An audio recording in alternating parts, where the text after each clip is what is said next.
ഇരുളിൽ അലയും നരരെ തേടി തരയിൽ വന്നവനേ, കരകൾ പാപക്കരകൾ. ശുഭസന്ദേശത്തിലേക്ക് സ്വാഗതം.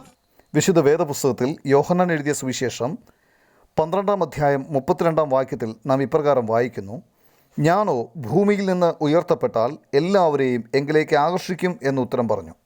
കർത്താവായ യേശുക്രിസ്തു യെരുശലേമിൽ പ്രവേശിച്ചപ്പോൾ ചില യവനന്മാരും കർത്താവിനെ കാണുവാൻ വന്നു. തുടർന്ന് കർത്താവായ യേശുക്രിസ്തു ശിഷ്യന്മാരോട് അവൻ്റെ മരണത്തെക്കുറിച്ച് പറഞ്ഞ വാക്കുകളുടെ ആദ്യ ഭാഗത്ത് വായിക്കുമ്പോൾ ഞാനോ ഭൂമിയിൽ നിന്ന് ഉയർത്തപ്പെട്ടാൽ എന്ന് കാണുന്നു. കർത്താവിനെ കൈകളിലും കാലുകളിലും ആണിത്തറച്ച് ക്രൂശിൽ ഉയർത്തിയതിനെയാണ് ഇത് സൂചിപ്പിക്കുന്നത്. അങ്ങനെയുള്ള ഒരു ക്രൂശിൽ ഉയർത്തപ്പെടുമ്പോൾ എല്ലാവരെയും തന്നിലേക്ക് ആകർഷിക്കുമെന്ന് കർത്താവ് പറയുന്നു. ക്രൂശിക്കപ്പെട്ട കർത്താവായ യേശു ക്രിസ്തു എല്ലാവരെയും, അതായത് എല്ലാ രാജ്യങ്ങളെയും, എല്ലാ പ്രവിശ്യകളെയും, എല്ലാ വർണ്ണക്കാരെയും, എല്ലാ സാമ്പത്തിക വ്യവസ്ഥയിലുള്ളവരെയും, എല്ലാ ആളുകളെയും ആകർഷിച്ചു. തൻ്റെ പുത്രനെ അവരുടെ രക്ഷയ്ക്ക് വേണ്ടി യാഗമർപ്പിക്കാൻ മനുഷ്യവർഗത്തോടുള്ള ദൈവസ്നേഹം അവൻ തൻ്റെ മരണത്തിൽ വെളിപ്പെടുത്തുന്നു.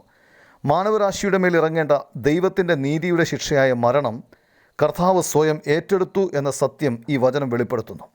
മരിച്ചവരുടെ ഇടയിൽ നിന്നും 3-ാം ദിവസം അവൻ ഉയർത്തെഴുന്നേറ്റു. കർത്താവായ യേശുക്രിസ്തുവിൽ വിശ്വസിച്ച് ദൈവിക ന്യായവിധിയിൽ നിന്ന്, ശിക്ഷയിൽ നിന്ന് വിടുവിക്കപ്പെട്ട് രക്ഷിക്കപ്പെടുവാൻ കർത്താവ് നിങ്ങളെ സഹായിക്കട്ടെ. ആമേൻ.